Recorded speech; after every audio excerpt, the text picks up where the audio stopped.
Please. All right.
All right. Hey, how's it? Hey, how's everybody doing? Hey, listen, thank you for tuning in to Street Therapy KC. Street Therapy KC. This is your man, Christopher Jackson, on KUAW Radio. Listen, we're going to have a good show today. Have a great show with Dr. Raymond Youngblood. So today is, was it September 16th, 2021. All right, little brief description of Dr. Youngblood is Dr. Youngblood of Youngblood Industries, a small scale mining. Dr. Youngblood actually went to Park University for basketball and actually a speaker. Dr. Youngblood's author of a few books. One of the books is, all of his books are on Amazon. One book in particular is a Gold Miner's Thoughts and Poems. Gold Miner's Thoughts and Poems. And that was published in 2020. A Gold Miner in the Jungle, in the Desert of 2015, and 22 Million Children, a Jungle Miner's Journal in 2015. Also, another book, Virus Wars. Well, I want to get into that one a little bit. So Dr. Youngblood travels. Like I said, he is a gold miner. He is the largest minority-owned, actually, the only, if I'm not mistaken, gold mining company in the world. So that's a little bit of brief description of Dr. Youngblood. He's been on the show. He's no stranger to KUAW. But without further ado, I'd like to go ahead and bring him in. No, I know. And then we have a few guests. We'll introduce them as we go along. But Dr. Youngblood, how are you, sir? I'm doing well, Chris. How about yourself? Man, doing well. Listen, hey, it's a pleasure to have you back. We got feedback, Mr. Walker. Yeah, that's a delay somewhere. Yeah. I'll bring you up first.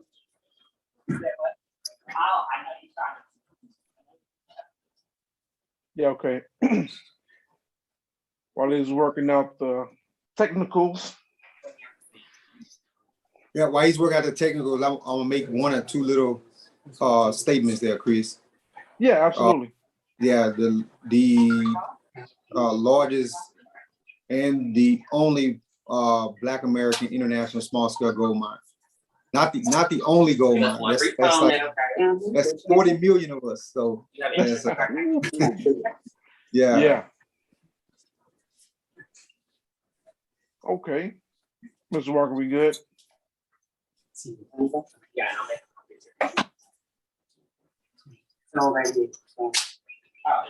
All right. I think we're probably pretty good now. Cool. All right. So yeah, like I said, Dr. Youngblood, he's introduced himself. We got a few more people on the line, but Dr. Youngblood, can you tell a little bit of people, a little bit of the guests about yourself? Sure. Dr. Raymond Youngblood Jr., or sometimes known as Paramount Chief, Dr. Raymond Jolly Long Youngblood Jr. So Tennessee is out of Bapaloo County, Republic of Liberia.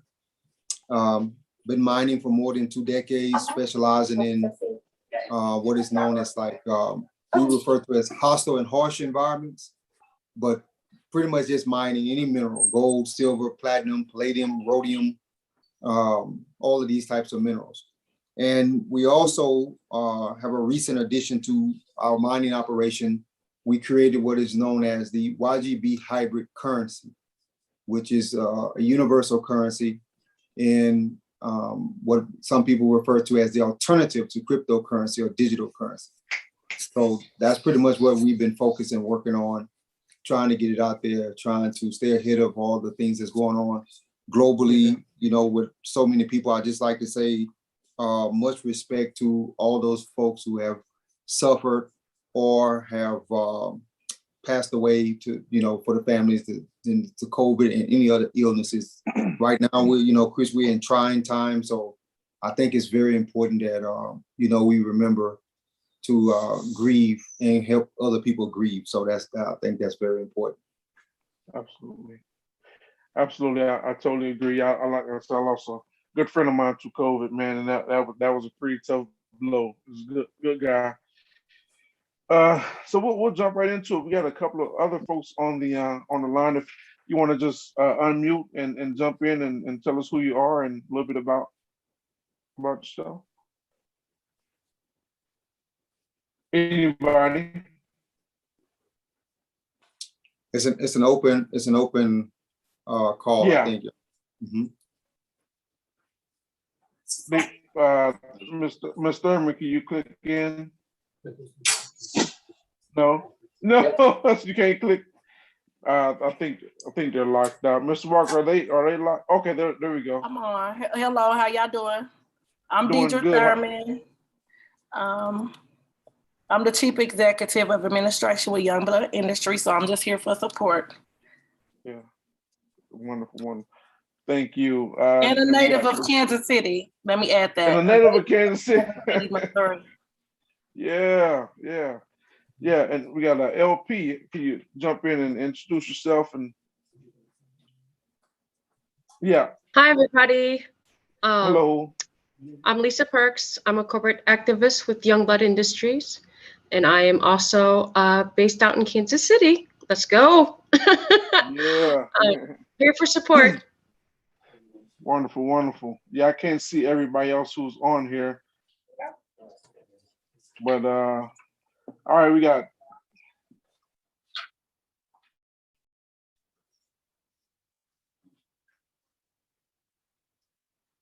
that's fine. We got Mrs. Is it India Amani?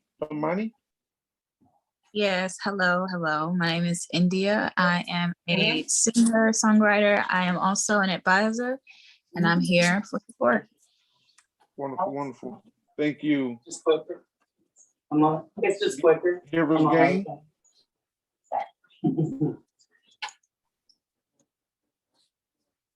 Ms. Gang, are you there? Okay. We're going to Kevin Malish.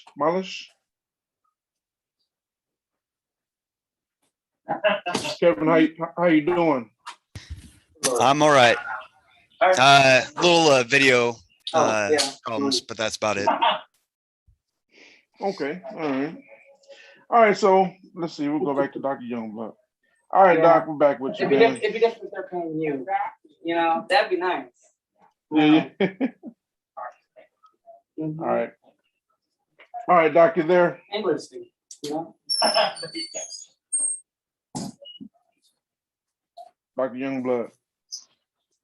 No. Did we lose him?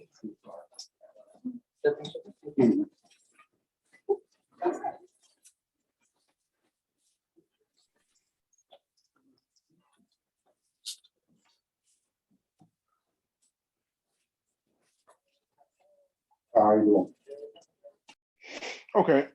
Well, all right. Well, until he jumps back in, I'll just go back over his book. So, like I said, this book is one of those books is a gold miner's thoughts and poems, and essentially it's a poem of a gold miner. When troubled times come, things like that, he writes poems to get through those days. Also, the next one is the gold miner of the jungle and the desert. The other book that I want to actually ask him about is 22 Million Children, a Jungle Miner's Journal. It's a journal that he wrote that kind of chronicles the life of a journalist and a miner that actually goes through a lot of those tough times. The next one is virus wars. And that's another one that I like to ask Dr. Youngblood about, this virus wars. That's an interesting, especially what we're going through right now. Did he chime back in?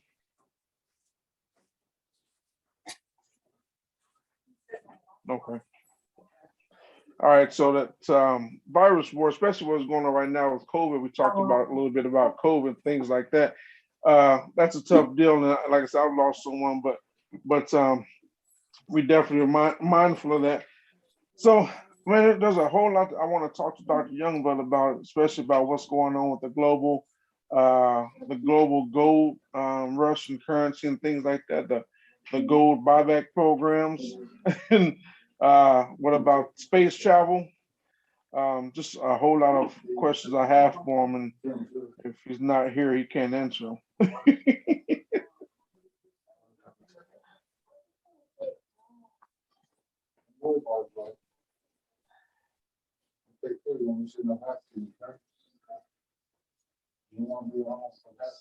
She says she's trying to. I'm trying to reach out to Dr. Youngblood to see what happened, what's going on. Yeah. Give me one moment, please. Okay, yeah. All right, so while we're trying to get Doc back on the line, we'll just hang tight until he gets back on. But like you say, he's Dr. Raymond Youngblood. He's okay.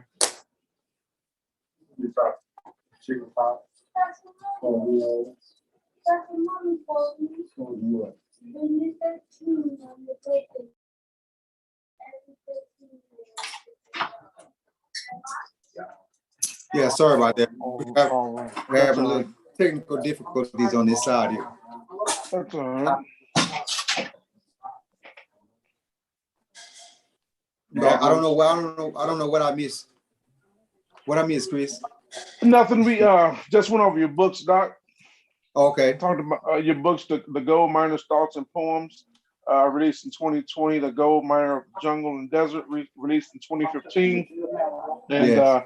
22 Million Children, a Jungle Miner's Journal, in 2015. Also, Virus Wars, man, I thought that would be one that would be interesting to kind of briefly talk about before we jump into gold mining and things like that. What was the thoughts behind Virus Wars, especially right now? Well, right now the biggest thing that's behind virus wars is that's a lot of Yeah, somebody's got a TV on or something in the background. I already had a doctor that I was going to. that's gains. Whoever givers That's Gain. That's Gain. Yeah. Hey, Gain, are you there? I'm going to. I'm no. Can you mute your mic? It's weird. Well, Givers Gain, are you there? Givers Gain, are you there? Okay. Yeah. Cool.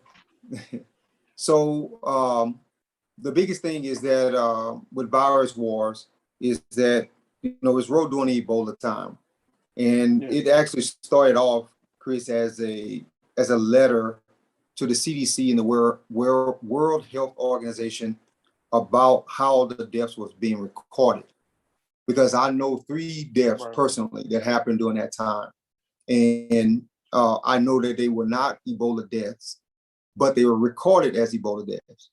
And so, and I wanted to say something about that because I thought it was very important, especially with what was going on globally, economically, the impact that Ebola had. Ebola was had 4 less casualties than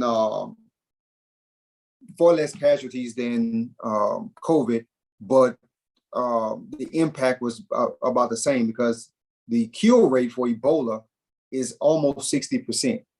So, in the COVID is the numbers are massive, but the death rate is a little smaller. But with Ebola, if you got Ebola, if it was a 50% chance that you were going to die. So, and that's exactly what was going on. And so that's what that book came about. Now, that book is actually back under review now for some publishing companies. I have literary agent who's working it now that's actually putting it back out there for a rewrite. So we're going to rewrite it, and then I'm going to add in a few little things about COVID, and then there's some things that I didn't talk about the very first time because of the political impact that it would have had. But now, you know, those political figures, and most of them are not in office, and so I would write the whole truth about it. Absolutely. So, yeah, and I read a little bit of the overview about that. You broke down, talked about the 5 American bowls and the 5 American bowls that when you sat down, every American had their own portion. Yes. But when you, in Africa, you got 5 Africans, but you got one bowl and they all share from that. Why do you think that is? Well, it's just a cultural difference. You know, even in I give some things that's very important to understand. For example, in Louisiana, if we eat greens, most of us would eat it with our fingers. You take a little bit of the cornbread, you put it on top of the greens. You think, you know, that's a cultural thing. When you get up north towards the east, nobody uses their fingers except to eat finger food. You know, so and when you get towards the west, everybody eat food on a stick. So everything is just about culture. And then Africa, that's just the people's culture. It's a family, village type atmosphere. It's very community centric, and everybody trusts everybody. So it's very important. It's very important that we you know understand that. So I think that's one of the biggest. I think that's one of the biggest aspects of understanding how to deal with problems. Because one of the reasons Ebola spread the way it did too was a lot of experts came with their own culture in mind. So if you bring somebody from Great Britain in as a tropical expert in tropical disease expert, right? But they never spent no time in the tropics. This is the kind of problems that was going on. You had experts who were literally going out to the bush to deal with Ebola cases, who was angry that when they got to the bush, no, really couldn't tell them where to go use them. They would just point toward the bush. Hang out, squat down somewhere, just on something. It's all right, but you're kind of it's going in and out. Okay, I think you're back. You're good now. I think. Okay. You were good. Yep. How many seconds I need to go back? I think we got the gist of it. What you're saying is you literally have people good. You literally have people that weren't from that client or from that region was literally going out to that region to try to fix certain things, to try to look for certain things, but had no clue of the culture, had no clue of how to deal with it, and I think that made it worse. Is that correct? That, you know, the other thing too about that nobody wants to talk about is not not only did they make it worse, but they were very insulting in a way. I'm gonna say this as somebody from the United States. I'm gonna say this as an American because I know sometimes the Liberians, the people from Sierra Leone, Cote d'Ivoire, they can feel not compelled to say it, but I'll say it. All right. So if you come into somebody else's country and because they lack facilities that you don't have, there's no cause to be disgusted or appalled or I can't believe people living like this. It took Ebola for you to realize people were living like this. No, it didn't take that. Just simply say, hey, you know what? I did all my training under good lights, air conditioned, with a restroom down the hallway, and that's how I did all my training. Even my sabbatical or my residency, that's where I did it. I did it at an American hospital or a European hospital. I never dealt with anything like this. So that's 50% of the world is living like that. So I'm not understanding why people would feel such a way about it, you know. So but that was the case. Absolutely, and you know, it's funny because I've been listening to different reports about COVID, And I guess not to really jump on that, we'll kind of get back to getting the gold and everything in that conversation. But you know, a lot of the cases they said about COVID, man, people have. What's that? No, go ahead, Chris. I said no problem. Oh, okay. Okay.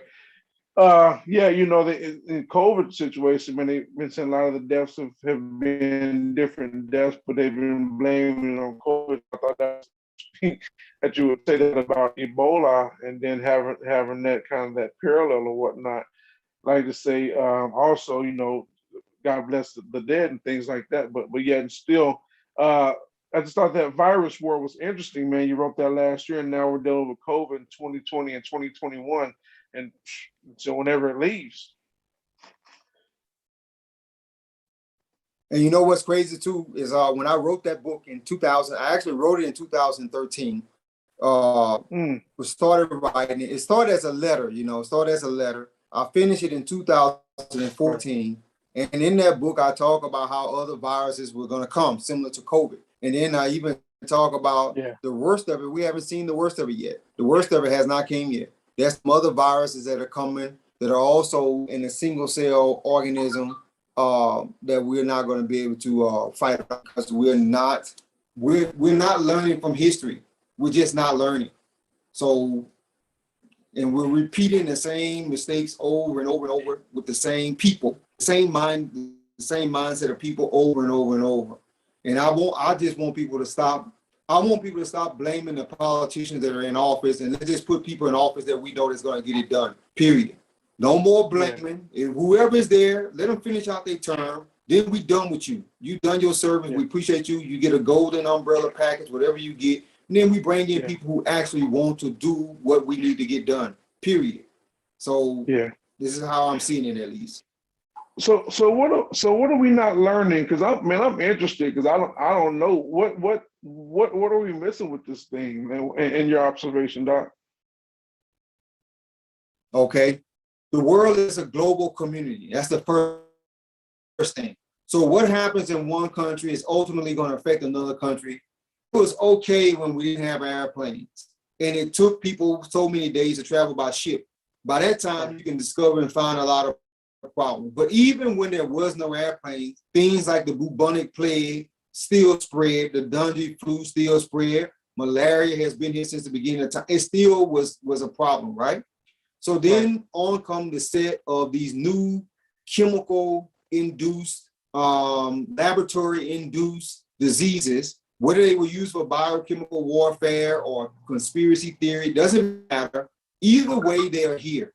Okay, just like you got somebody who's willing to steal your chain from your neck or steal your TV out your house, you got people willing to create diseases to hurt people. So we create bullets that hurt people. We create missiles that hurt people. We create battle rams that hurt people. You're gonna have people that create diseases that hurt people.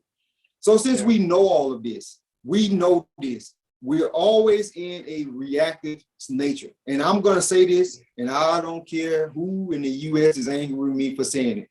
So many of these other countries need to stop following the United States because the United States is a reactive country. We only react. We only put up a stoplight after somebody died.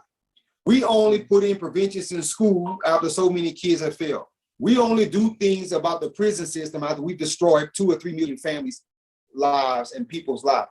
We do everything after the fact. We don't even build our houses to deal with storms that we know have been coming for 50,000 years. A hurricane has been coming up through the Gulf Coast from Louisiana, and we still build our houses so the wind can huff and puff and blow it down. We do everything in a reactive state. Such a country should not be at the helm of everything. It's okay in some things, but it's not okay in everything. So we got to start putting things in perspective that are proactive, things that are proactive. That's not what's going on. The other thing that's happening that we're not dealing with too is when, no matter how, like Ebola, for example, Ebola started as a $20,000 problem. Can you believe that? $20,000 would have stopped Ebola prior to, but that's not what happened. Because of so much corruption and it just spread and got out of hand. And next thing you know, and then nobody in the U.S. cared about it until that young man got on a flight, headed to Dallas, And when he got on a flight headed to Dallas, and all of a sudden, the world needs to pay attention. So, and that's the other problem we got. It's only, so I mean, it's a lot of, Chris, I can go on and on forever, man. And even if I got to get into some scientific technical stuff, I can do that too. But that's the basis of proactive versus reactive. And I think most Americans are about sick and tired of it. And I'm not talking about America, North America, because it's more than North America. We also got South America too. That's part of the Americas. So, you know, these are the other things. And we can do small things culturally, Chris. You know, stop referring to Africa. All the nations in Africa are grouped together as Africa. Come on. Nobody in Americas, Mexico is America, Canada is America, Colombia is in Americas, Peru is in the Americas, so on and so forth. So when we refer to the African nations, we need to start doing so individually. Nigeria is Nigeria. Uganda is Uganda. So the other way, when something is identified, it's not cast on a whole group of people. You know, the only thing I'm willing to accept is the fact that whenever they say black dudes can dance, because I can't dance, Chris, I'm willing to accept that one, because everybody thinks because you can dance that I can dance, but I know I can't dance. So, but I'd be grouped in that one. Yeah, you know, that's funny, because that's a conversation really, Doc, to have is just about, you know, just the whole scientific aspect of this stuff, man. Because I mean, it just seems like every so often, maybe every 4 years or every 10 years or whatnot, there is a different type of plague, or it's a different type of scenario that we continue to repeat. It literally plagues us. Yeah. You know, and that's actually a perfect segue to you talked about, you know, being proactive and reactive and things like that. And I think that's, we'll kind of segue into what you do about gold mining and things like that. You know, we do know that the dollar is a fiat. It's not backed by gold and precious metals anymore. So that was a shift as well. So as far as gold mining and just the whole gold scenario, what could you tell us a little bit about that, Doc? Maybe a little bit of history of gold. Sure. Okay. So I'm gonna do it more so from the standpoint of money in general. So, you know, the whole world started with barter and trade. So we can give a little bit of credit to how we do things today from East Africa, from that whole region of East Africa, because at that point in time when we were doing all of this, most of these, Egypt wasn't really Egypt. All this land was basically one giant place, and it was divided into kingdoms and so on. Then as we migrated as people, as we started to migrate, there began to be a need for different types of currencies or different types of money to actually focus on how we can move, right? Gold became that kind of standard for doing that. Silver became the secondary standard for doing that. Copper was even in there at one point in time. There was another point in time we had lead and some other things that was also in there. This is way after the seashell whole scenario of seashells as currency. Then I'm gonna jump forward a little bit here. Then you come days of investment banking, where the Santithians and the East African nations, the Malian kingdom, the Ghanaians, all these people basically dominated the gold trade. And so this is but from the mining standpoint of it, it wasn't really industrialized until some of the Middle Eastern nations and some of the Muslim nations started really putting their foot into the whole gold trade of things. And then they started expanding across the world, and then by that time, it really got into the European countries, and then it started formulating from there as a source of different types of currency in different ways.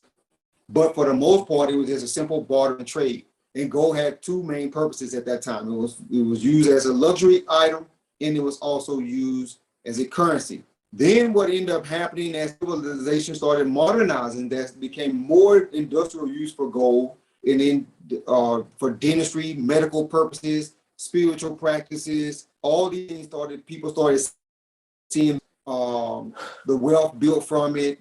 And then let me jump forward a whole bunch of years and jump into modern technology. So gold and silver are the only two minerals on this planet, on planet Earth, that exist in the form of currency, commodity, and product. Consumer use or commercial use. Only gold and silver in its purest form. So here you have two products that are two commodities or two currencies that satisfies every single need. We couldn't even on this call if it was not for gold and silver or the other minerals, the aluminum, the titanium oxide, the palladium, and all these other things that exist that gives us this keyway. But that's the main purpose of it. And then I'm gonna land with something else real quick. So the value and the power of gold has a different meaning than anything else. So I'm gonna give you three examples, 3 different countries. So I'm gonna use the United States and I'm gonna use Qatar. So the gross domestic product divided by the PPP, which is the purchasing, it gives you what is known as the PPP in every country, meaning like what I'm worth, what you're worth, what India's worth, what Deidre's worth, what Kevin is worth, Alexander, what everybody is worth, Lisa, everybody. It gives you your worth. So if you're in the country of Liberia, and it depends on what type of aid that Liberia is getting, because most of Liberia's money is a predominant amount of that money is coming from aid, USAID, UNESCO, United Nations, World Bank, American tax dollars, which is USAID, the European Union, African Union. All these people are giving money to Liberia to subsidize its economy. But that puts each individual Liberian at a value of between $2,000 to $5,000 per person. In the United States, ours is based on our gross domestic product and PPP, which every American in the United States is valued between $54,000 and $58,000 per person. That takes you on over to Qatar, where each person is valued at between $124,000 and $8,000 per person. So a rich nation like Qatar, a middle-class nation like the United States, poor nation, I'm using that word intentionally, like the United States, like Liberia, each one of those folks value differently. But here's the thing, Chris, gold and silver in its purest form, in 24 karat form, is the exact same price, no matter how rich Qatar is, no matter how powerful the United States is, no matter how poor Liberia is, it's the exact same price. $50 worth of gold is $50 worth of gold in every single one of the nations on this planet. That's one of the powers of this metal and some of the other ones that gives it that kind of longevity. You know, you got to think about it in this form. You need, without 3 minutes of air, you got a problem, Chris. Would you not say so? I think so. Yeah, for sure. Without 10 days, I will. Without 10 days of water, you got a problem. Without 22 days of food, you got a problem. Without gold or silver on this planet, we got problems, period. Technology won't work the way it does. We can't travel into outer space. Medicine will not be the way it is. We can't do anything with our vehicles or jetliners or anything. All of things around the planet needs this product, this commodity, this currency, period. And anybody who says anything different probably don't have the abilities to get their hands on it. So I say that with the utmost respect, but that's the history and from the history to the modern history of gold. Yeah, you know that's funny that you say that, Doc, because I was sitting there. I'm sorry, moving the phone here. We're talking about the currency of gold and things like that, but also, you said something that's pretty powerful. Let me move this. You said something that's pretty powerful there. Gold is not only used a gold chain or jewelry. Uh-oh. Are you there? I'm here. Oh, okay. Gold is also used as a conductor. Correct. You know, you said we wouldn't be able to be on these. Cell phone has gold. Am I right? Correct. 100% correct. Gold and some of the other minerals. Yeah. And also, I think I was reading an article where it says some of the spaceships have gold as a heat shield or as a conductor or tell us a little bit about that. Yes. So basically what happens is because of gold, this is what they normally use to shield it off. You know, gold is so valuable. It's not only its healing and spiritual properties. That's not the only thing. The biggest thing is its malleability. It's so malleable. You can beat gold so thin that it can be as clear as glass, but nothing can pass through, but it's stronger than glass. So this is why you see an astronaut with the shield on and it's gold, that's the gold shield. They even use things because of that ability to reflect light away. And once it reflects light away, that cuts down on the heat that can that normally would generate on any other metal or any other surface. So, I mean, right now there's so many more uses for it. Quantum computers are finding a very big need for it. Artificial intelligence found a very big need for it. These are all new markets for gold. Forensics science is also finding very new need for it. MD Anderson at one point in time, I'm not going to go into detail about the scientists that I was working with, but for cancer research into it for gold. I mean, it's space. Well, space has been using it for quite some time. So, and then there's the U.S. military right now is also gold and silver into more uses of their technology than what they used before. So at first, gold was made too expensive before because of how the structure is. Today, the structure is you have to deal with most of the people who are middlemen. So because there are so many middlemen, this is hijacked the price up and up and up. So, well, it was that way until we started stepping forward, until the miners ourselves started stepping forward to say, you know what, you don't have to deal with all these people in the middle to bring the price up that making it so unaffordable for not only for ordinary people to have access to it, but for industry people to have access to it, you know? Yeah. So if the new technology is going to be quantum based, and quantum needs gold because of the amount of heat it generates to reduce that heat, who is going to supply Google, Apple, and Microsoft, and Oracle, and Sony, and all these people who are actually making these products? There ain't but two choices you got to make. Either we, the miners, will get into the technology business and do it ourselves, which we will. In the meantime, you can get it directly from us, and you don't have to deal with the middleman. You cut out that's 6 layers of profitability for both the miner and the consumer. That that's just how we as miners are seeing it. Absolutely. And I think for people that are seeing this and seeing the feed, and the glitches, we can hear you clearly, but we're getting glitches in your video, and that's only because you're in a whole nother country, correct? Yeah, I am. I'm in Colombia. Yeah. See, so we're today I'm in Colombia. Today, yeah.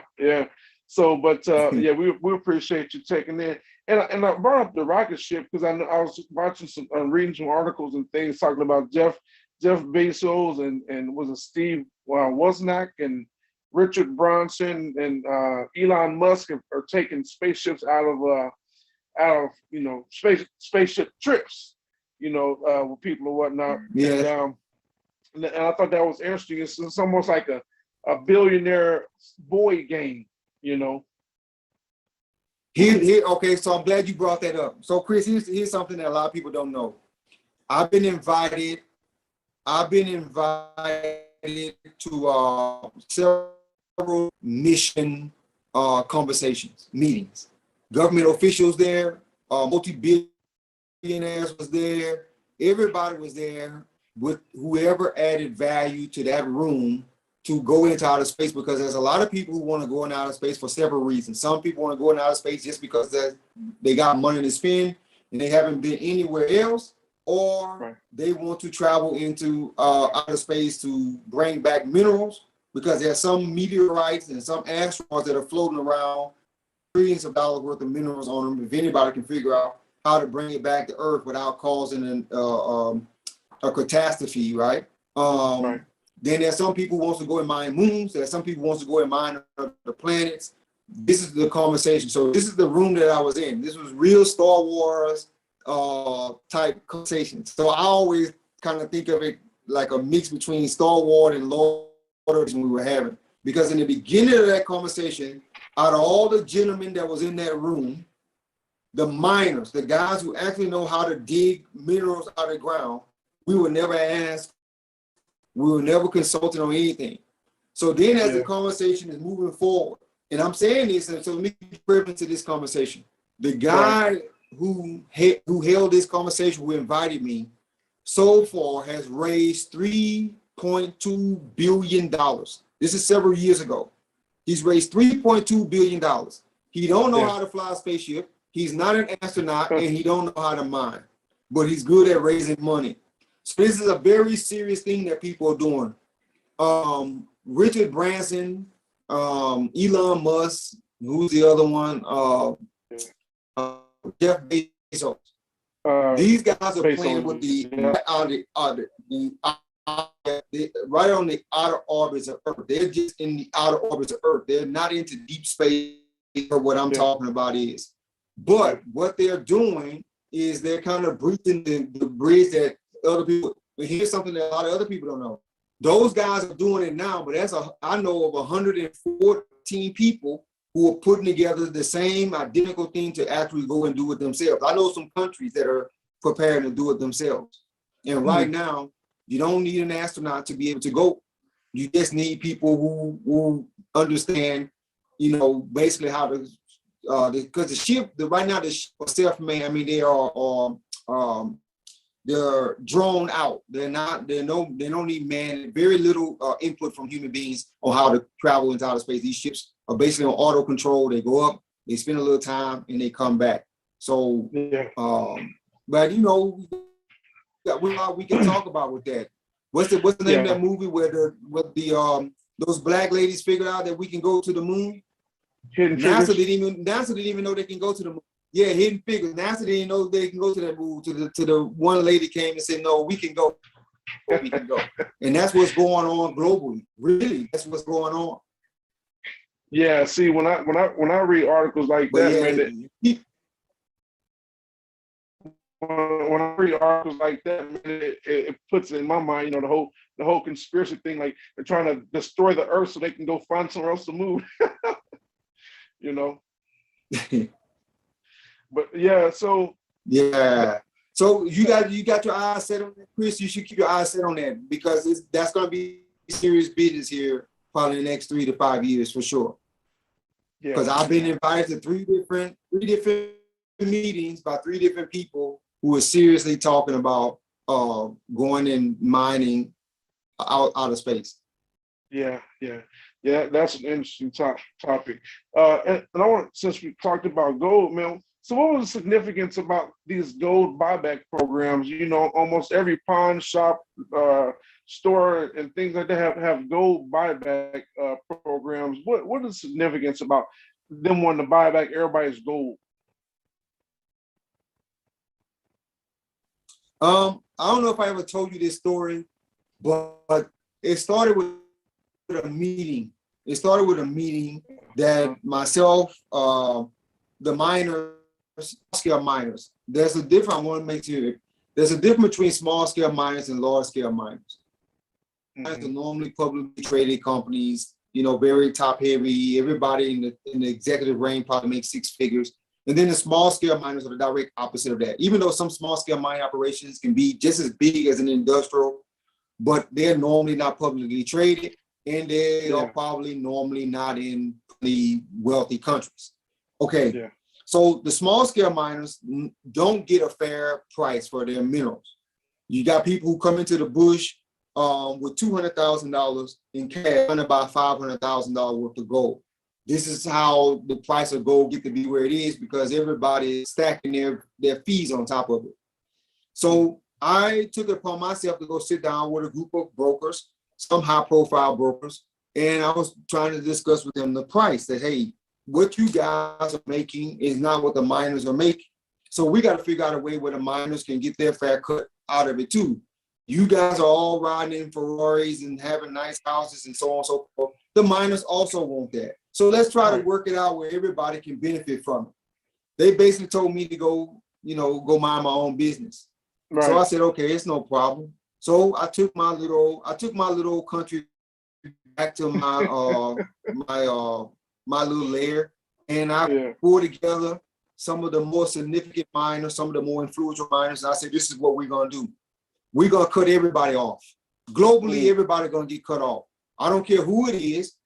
I don't care what it means to society. I don't care what it means to the world. If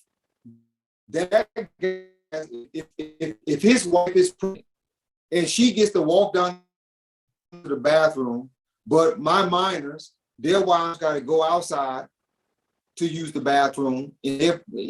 Why is that fair? Yeah. So everybody globally get. So what do you have? What do you have was you had everybody now can get gold cheap. Sign outside their door, outside their window, outside their shop saying, bring us your gold, bring us broken jewelry, sell us your cell phone. This is how all that came to be. What is it? Started about 8 years ago, right? 8 years ago or so. Yeah. And it's gonna continue to be that way for a while. Be that way for a little bit. And right now, the biggest problem is not the miners. The biggest problem is China, Russia, and some of the other Eastern European, Eastern are buying gold massively.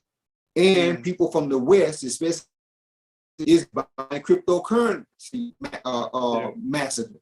So who do you think are in? You think the people who are buying gold and silver and then can make their crypto later on, or the people who don't have any gold? This is the biggest problem that's coming up, right? So everybody in the digital divide, and everybody in on none of these people have any physical assets. None. Zero. Yeah. See, that's a question that, and segueing into cryptocurrency.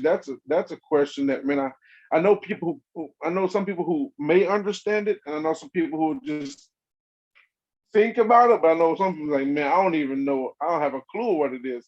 I'm kind of in the middle. I'm at the point where I've heard a lot about it, but I'm still lost into what it is. I know it seems like it's a digital currency, but I don't understand how it works. I know I'm assuming that the person who has the currency creates the value for it. Is that about right? That's basically it. So here's Chris, me and you're a popular guy. You got your own radio show and all that. So we're gonna use that popularity, Chris. We're gonna use all these people that you know throughout the Midwest, throughout all the radio land. So me and you, we're gonna create a cryptocurrency called bottle cap. All right, that's what we're gonna name it. We're gonna literally be bottle cap. We're gonna create 21 million bottle caps, Chris. You agree with that? 21 million. That's how many bottle caps that everybody has. Now, in order to get that 21, in order to get one bottle cap, okay? In order to get one, Chris, just one, you gotta pull the tab off of 100 million cans. Yeah. To get one bottle cap. All right. Yeah. So to get 100 million pour tabs. The only other way I want to describe is Easter egg hunting. If you got a slow kid that just ain't quite as fast as everyone else's kid, and they can't get no eggs. But here's where I do appreciate the cryptos. Where I do appreciate the cryptos is that the advancement in technology, the community that they create. I can, Chris, me and you can say we got 10 million cryptos and we can get other people to buy into it. Now, somebody may come and say, well, what do we need 10 million cryptos for? We say that doesn't matter. Don't worry about what we need it for. We need 1 million people to sign up for these cryptos. And in that million people, if all of us agree that it's valuable, it's valuable. And all we outside people to come into it, to use it, to spread it. And that creates the value. We can make up the scarcity. We can say we're only going to do 10 million, or we can say we're only going to do 21 million, or we can only say that it takes X amount of time for the computer to look for this code. That's basically all it is. But how do you get there? You get there when there's physical asset that people have. I don't blame people for wanting cryptos, because why do these people I get to watch them all the time be rich and I don't get to have no money? Why do all these politicians get a good little paying job and they ain't got to worry about where their next check gonna come from, but my family got to worry? I don't blame people for doing the cryptos. I really don't. But is it something that's going to be sustainable? I don't know how much sustainable it's going to be when there's 13,000 of them. There's 13,000 cryptos, Chris. So me and you gonna create one, gonna be 13,001 called bottle cap. 13. Let's do it, bottle cap, man. I ain't gonna open up that many bottles for one bottle cap. That's a lot. Yeah, man. So okay, so that's a lot. That's a little. It is. That's clear, man. So I think we got about maybe 15 minutes or so, or 20 minutes into the show. So how does a person that wants to how does a person that wants to connect with you to figure out how to bypass the middleman to come straight to you or Youngblood Industries to purchase gold, and how does that process work, Doc? Okay, so for us, we try to make it as simple as possible. The very first thing on our website, youngbloodindustries.com. It's only one, youngbloodindustries.com. We don't have no .org, we don't have no .biz, because we have a lot of people who like to say I'm doing business with them, and we are not doing business with them. So youngbloodindustries.com. That's the first thing. The second thing is, what we did was we created hybrid currency, what we refer to as the YGB hybrid currency, because it has a minimum of 2 assets. This is so important to understand. With a crypto, you got 1 asset. That's a digital asset. With a hybrid currency, you have a minimum of 2. Otherwise, it cannot be a hybrid. And the most important fundamentals of a hybrid is it has to be that first asset, the main asset has to be a physical asset. That physical asset has to be the basis of everything. And it has to have value. It cannot be something where a physical asset can be your old raincoat, but your old raincoat is not of any value for the whole world. So no, we can't use that. So this is the physical asset we're talking about is gold, silver, platinum, palladium, rhodium, all these minerals that are physically based and have their own market. Then it's affixed to what we refer to as a technological asset. And this technological asset can be any of the series of the technology. It can be the quantum, it can be the artificial intelligence, it can be all the coded assets like blockchain, binary, NFTs, all of these things. What we want, and this freaking critical, I don't know if I can cuss on your show, but I'm not gonna cuss away. But man, listen, we heard half of it anyway. It is. So we have 800,000 people come onto the system before we start the system. That is, this is the community that we want to build. This is the community that makes sure that everything we're doing functions properly when we want to test new systems. And it's a simple sign up on the website. $93 to sign up. Why does the $93 come in? Because I won't go into the long story because of time, but the $93 come in because that number, as weird as it sounds, is the amount of money that just in case the good old country boy is unable to make all this work, just in case my team one day wake up and they all run away, whatever may happen, if it does not work, to start this process over again, that $93 is what the poorest family on earth can afford to lose if it all fails. That's what that $93 is based on. It's not based on anything else except what the poorest family can afford to lose. That's what we built it from. But it simply go to the website. We will start the whole hybrid when we reach 800,000 people signed up. That's what the number we're looking for. It's very important. Okay. And if any of my people on in there, I'm leaving out something, they should jump in and remind me. Yeah, I think Mrs. Thurman has been posting what you've been saying about the website and 800,000 organic users and things like that. So yeah, she's. I think Kevin just posted for the people signed up while they might still be able to. So yeah, so they're posting while you're talking. Okay, I appreciate that. Yeah, I appreciate that. absolutely. So I have some want to very ask you loyal something. supporters. India, Kevin, go ahead. Dr. Sly, Sylvester, sorry, Dr. Raymond. No, you're all right. So I'm gonna ask you this question. It looks that the dollar bill seems to be losing its value, and maybe you can kind of speak to that real quick. But as the dollar bill seems like it's losing its value, we understand that dollar bills have a serial number, and the serial number is an expiration date. And it seems like we fight over that dollar bill, but it seems like that's the low level argument. You know, there's a bigger deal that's out there. There's out there that's a whole nother field.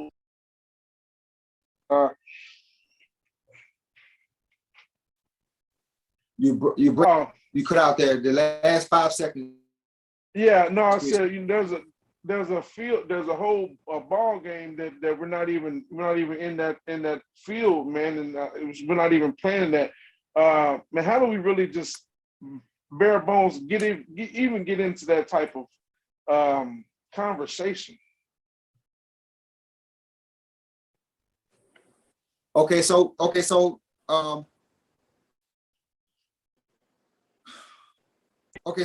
let me say it like this. I think this is very important to say this, and I'm speaking from the standpoint of middle class people and poor people, and even people who are above middle class, but they still feel like they're not in a safe place financially. Right. Because sometimes all it takes is one incident. I can tell you from personal experience, all it takes is one person getting sick before everything you built is gone. Okay. So one of the first things that has to happen, Chris, I was going to try to speak on it from a socio-economic standpoint, but let me take the doctor hat off and put the country boy hat on for a second. We got to scare with everything. The whole world is so freaking scary. When I say scary, I mean scary. And we also got to put ourselves in a position of every time something good happened for me, it can't be that I worked hard. It can't be that my team worked hard. It can't be that my friends, it's got to be Illuminati. It's got to be something that's way off into another area that gives credit to something that takes away from everybody who was involved with putting that thing together. Yeah. We got to get to a point where, and then you got to be willing to work with people. You got to be willing to work together. You got to be willing to help other people who you see that are trying to do something very valuable. When we put this hybrid together, I can literally stop everything I'm doing, just call back in a mine somewhere and mind my own business and sell and grow my own little kingdom. But that's not what I did. I saw a problem exist with the miners. I saw a problem exist with the small farmers. And I saw a problem exist with everybody from the Europeans to the people in the United States because the dollar is weakening from time to time. It does that. Just like the euro does that, just like the Ugandan peso, they all do this. We got to be willing to put ourselves in a position that somebody doing something on a scale that is to the magnitude of what we're doing. Get behind that. It doesn't necessarily have to be the hybrid. It can be something that Dr. Sly has a lot of stuff going on with technology. India has a lot of stuff going on with music. Why can't we get behind people who are doing something very positive and push it and push it and push it? I'm gonna say this to everybody out there in radio land and TV land. Most of y'all don't have the ability to do none of these things. That's to get behind somebody who does have it and stay with them and push them and help them and drive them. Chris, I was gonna go into all this from my doctorate degree. No, all that is gonna fall on deaf ears. Yeah. Behind somebody you don't know or somebody you've never met. You can also get people who you do know or people who you can be in contact with. And this is one of the biggest things I think on out. Because at the very end of the day, no matter what the people of the world, the Alan Greenspans, all these people predict all these economic whatever, at the end of the day, not only who can feed you, not only who you can feed you, but who can help protect you, who can.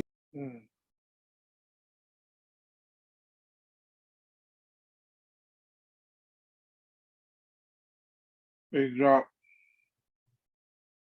We lost him. I think we lost that. Okay. Doctor, you still with us?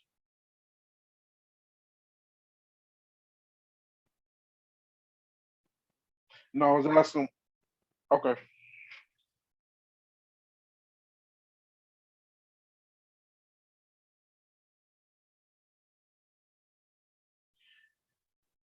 Yeah, like So, Chris.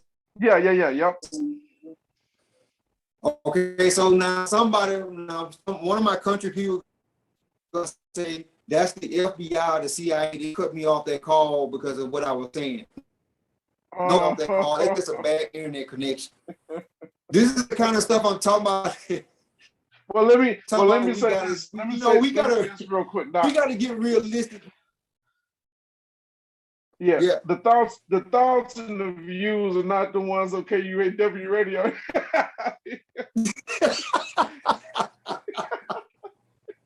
Yeah. but go ahead, Doc. I'm sorry. It's not your view. These are definitely 100% my views. To speak a little bit more on the dollar falling. Okay, so one of the reasons why the dollar weakened too that we don't often think about is that there's too many people selling stuff and not enough people making stuff. That number is also starting to come up down and starting to get really ridiculous. I'm a producer.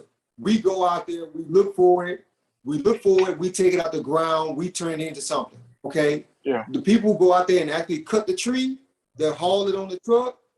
Yeah. Those are all producers. Too few of them, there's too many, there's not enough people growing stuff, but everybody wants to sell something. Everybody wants to do it in such a way that it's now got everything flipped around, and then I don't know how to say this, but there's no way I can personally know somebody like myself who's a gold miner who actually goes in the woods and find it, and I not try to connect with that person. Yeah. Come on, people. Yeah. Come on. Yeah, it's a different conversation to have. I mean, the from the aspect of buying gold.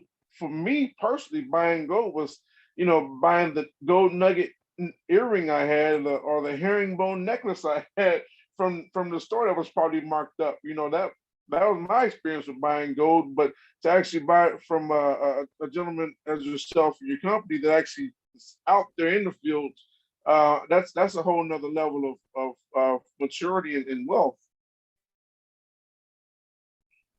Yes, and connected directly, and that's what the whole idea of the hybrid currency was about.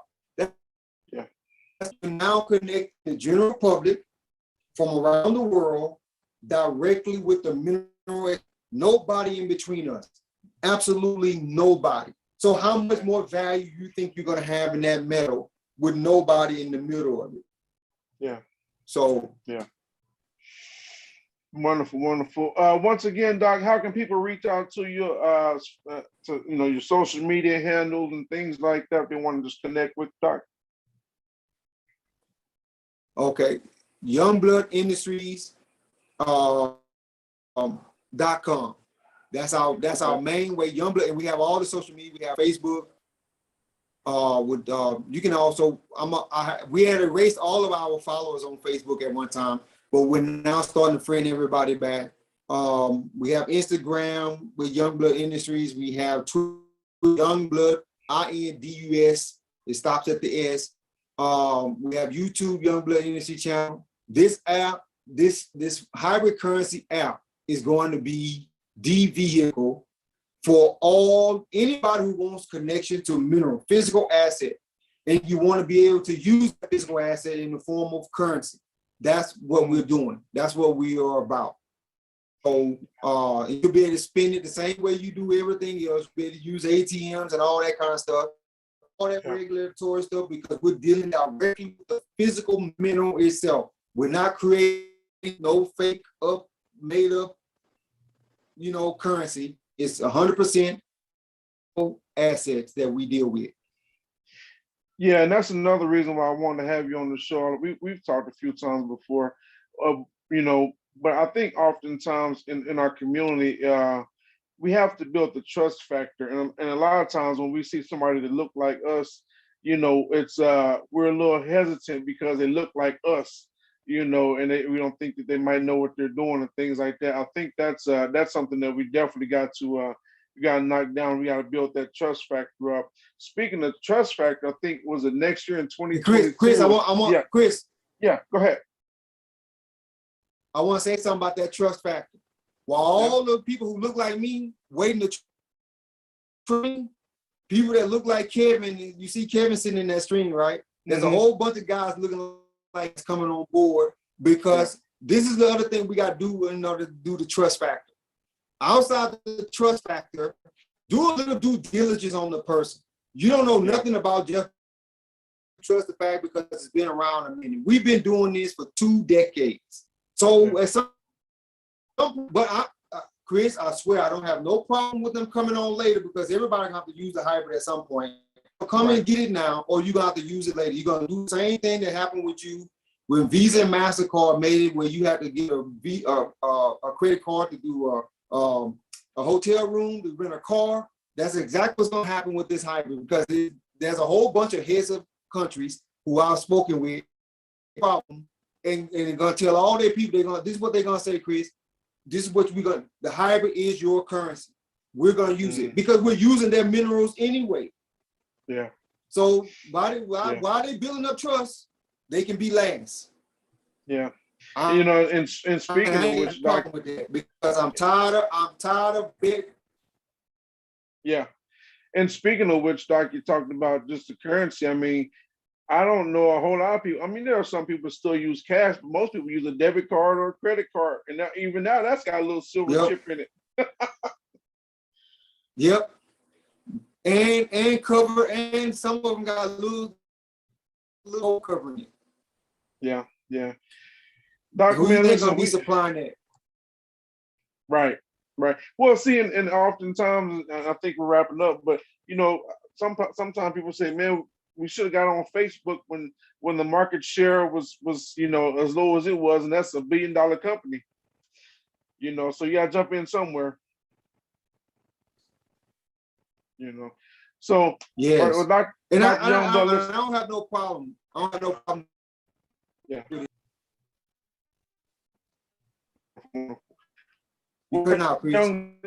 has been Dr. Raymond Youngblood on Street Therapy KC Radio. If you want to get his books, your books are on Amazon, right? Yes, all of them except Virus Wars, which is under rewrite. Okay, cool. If anybody wants to pick it up, and they give you the name that's been posted here, this has been recorded, so you can go back and look at it and look at it and look at it again. Please excuse us for the technical difficulties, the glitches. He is in Columbia, not Columbia, Missouri, but he is in Columbia, so you know he's a little ways over there. So definitely be mindful. Definitely be mindful of that. We appreciate everybody's time. And Chris, I think it's important. I know people keep seeing. Go ahead. No, people seeing the word police in my background. I'm actually at the police station doing this interview. I'm not in jail, everybody.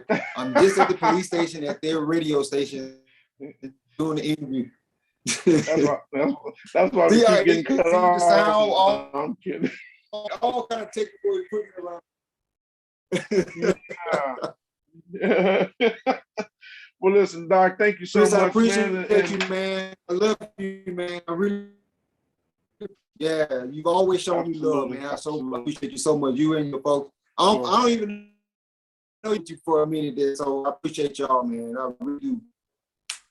Absolutely. Yeah. When I reached out to you, Doc, when I reached out to you some time ago and you said you would do the first interview, that meant a lot to me, man, especially when I had the young people that came on for Father's Day. And we did a Father's Day show and you tapped in on that show as well, man. That meant a lot, you know, because that was one of the last Father's Day I got to spend with my best friend when he, like I say, he passed away to COVID, man. Wow. So that meant a lot to hang out and hang out and have that conversation from you as a father and me as a father, but just to have that conversation. You said you go ahead and hop on, man. I know you got a lot going on, but we definitely appreciate your time. And Mrs. Thurin, for connecting us again. Thank you so much for connecting us again. And for your whole team, man, we pray for your safety and we'll connect, man. We'll do something. Thank you, Doctor. I appreciate you, Chris. Yeah. Thank you, everybody, for coming on. Kevin, Lisa, India, Deidre, Dr. Sly, my homie, the engineer, Miss Givers. I appreciate it. Absolutely. All right. Thanks again. And Doc, we'll wrap, man. I'll talk to you later. Okay. All right, Chris. I'll be in contact. Yes, sir. All right, everybody. This has been Street Therapy KC on KUAW Radio. Thank you for your time and everything on Thursday, which I normally on Tuesdays. But thank you, everybody, for their time and have a great rest of your week. And until next time, God bless and be safe. Peace. Recording